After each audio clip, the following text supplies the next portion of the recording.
Hi guys, నేనే మీ Kalyaniraj. Welcome back to Puchamma lifestyle 319. అందరూ బాగున్నారా? నేనైతే చాలా బాగున్నానండి. మీరు ఎలా ఉన్నారు? కామెంట్ సెక్షన్లో అయితే కామెంట్ చేసేయండి. ఈ వీడియో మార్నింగ్ 6 నుంచి అలా స్టార్ట్ అవుతుంది. కొంచెం లేట్ అయిపోయిందనమాట లేవడం. ఇంకా లేవగానే ఒకవైపు టీ, ఒకవైపు రైస్ పెట్టుకున్నాను. నెక్స్ట్ మార్నింగే తినడానికి అనేసి అయితే అరటికాయ అయితే తొక్క తీసేసి పెట్టానండి. అంటే అరటికాయ వేపుడులాగా చేసుకుందామని. అయితే ఈలోపు అయితే అన్నీ చేసుకున్న తర్వాత నేను కూడా ఫ్రెష్ అప్ అయిపోయి దీపారాధన కూడా చేసుకున్నాను. అయితే అరటికాయ కుక్ చేశాను కదా! అరటికాయ నాకొద్దు, మొన్న కూడా అరటికాయ పెట్టావు క్యారేజ్‌లోకి, ఎగ్స్ గానీ ఏవైనా కుక్ చెయ్యి అనేసంటే, అమ్మ మొన్న ఎండు చేపలు అంటారు కదా! కొంచెం వాటిని మేమైతే ఎండు చేపలే అంటామండి. మీరేమంటారో? అయితే ఎండు చేపలు ఉంటే కుక్ చేయి, లేకపోతే ఎగ్ అయినా కుక్ చేయి అన్నారు. అందుకనేసి అయితే నేను ఎండు చేపలు అండ్ ఎగ్ కర్రీ ఎలా ప్రిపేర్ చేయాలి ఏంటి అనేది ఈ వీడియోలో క్లియర్గా మీకు చూపిస్తున్నాను, చెప్తాను కూడా.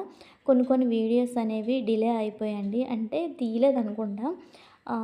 కాకపోతే క్లియర్గా మీకు ఎక్స్ప్లెయిన్ చేసేస్తానమాట.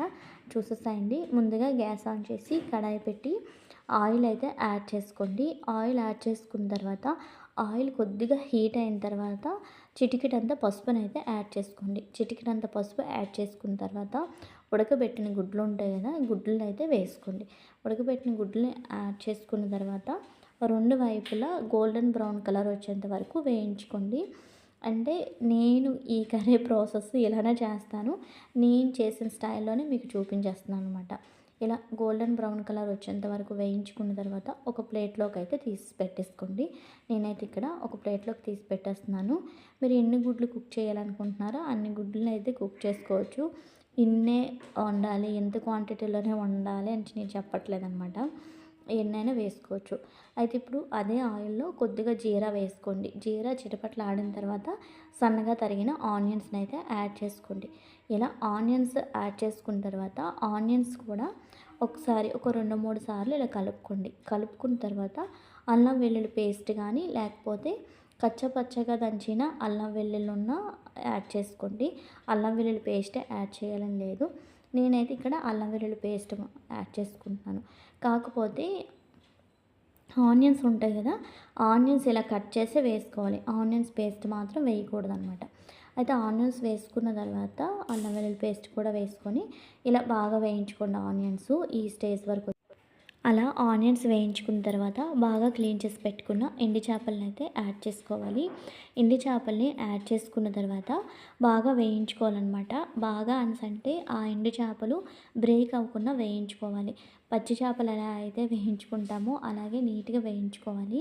వేయించుకున్న తర్వాత అయితే ఈ క్లీనింగ్ ఎలా అనుకోవచ్చు, స్మెల్ వస్తాయి కదా అని బాగా మరుగుతున్న వాటర్లో తోకలు బుర్రలు ఉంటాయి కదా, అవి తీసేసి హాట్ వాటర్లో వేసేసేయండి. హాట్ వాటర్లో వేసుకుంటే ఇందులో ఉన్న డస్ట్ కానీ ఇసుక ఉంటుంది కదా, ఎక్కువ ఇసుక అంతా రిమూవ్ అయిపోతుంది.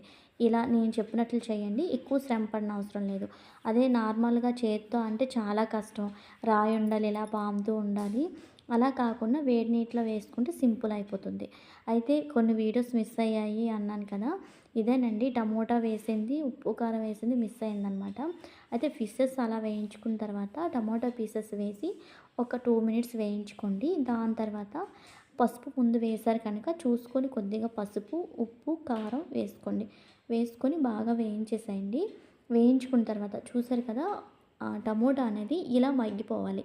ఇలా మగ్గేంత వరకు వేయించుకోవాలి. అలా వేయించుకున్న తర్వాత ఈ చేపలు ములిగేంత వరకు వాటర్ని అయితే యాడ్ చేసుకోవాలి. వాటర్ని యాడ్ చేసుకున్న తర్వాత బాగా ఒకసారి కలుపుకోండి. మనం వేసాం కదా ఉప్పు, కారం అంతా కూడా వేసినవంతా కలగలిపేలాగా ఒకసారి కలపండి.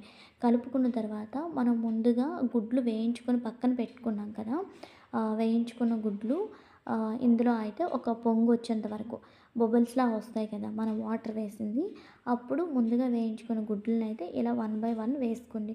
ఇలా కర్రీ చేసుకున్న తర్వాత మీకు నచ్చినన్ని ఎగ్స్ అనేవి వేసుకోవచ్చు. కడాయి పడుతుంది అనుకుంటే ఒక 6 ఆర్ 7 గుడ్లు కూడా వేసుకోవచ్చు. నేనైతే ఇక్కడ 3 గుడ్లనే యాడ్ చేసుకున్నాను. అయితే అలా వేసుకున్న తర్వాత వాటర్ అంతా ఇంకిపోయి ఆయిల్ అనేది పైకి రావాలి. ఆయిల్ పైకి తేలాలన్నమాట. ఆయిల్ పైకి తేలేంత వరకు కర్రీ అనేది మగ్గనివ్వాలి. అలా మగ్గిన తర్వాతే కొత్తిమీరతో గార్నిష్ చేసుకొని స్టవ్ ఆఫ్ చేసుకుంటే మనకి ఎంతో టేస్టీ వేడి వేడి ఎండు చేపల ఎగ్ కర్రీ అయితే ప్రిపేర్ అయిపోయినట్లే. ఈ ప్రాసెస్లో చేయండి, చాలా టేస్ట్ ఉంటుంది. నెక్స్ట్ వేడి వేడి అన్నంలో కలుపుకొని తింటే చాలా బాగుంటుందండి. ఒక్క ఫిష్తోనే పల్లెముడు అన్నం తినేయవచ్చు, అంత టేస్ట్ ఉంటుంది.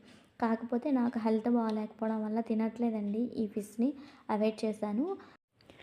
అయితే ఈ కర్రీ ప్రిపరేషన్ కొంతమందికి తెలుసు, కొంతమంది తెలియని వాళ్ళు ఉంటారు కదా. తెలియని వాళ్ళ కోసమే ఈ రెసిపీని అయితే షేర్ చేస్తున్నాను.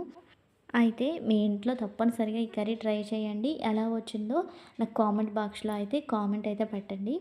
వీడియోని అయితే ఇంతటితో ఎండ్ చేసేస్తున్నాను. ఐ హోప్ ఈ వీడియో మీ అందరికి నచ్చిందని అనుకుంటున్నాను. ఈ వీడియో కనుక మీకు నచ్చితే లైక్ చేయండి, షేర్ చేయండి.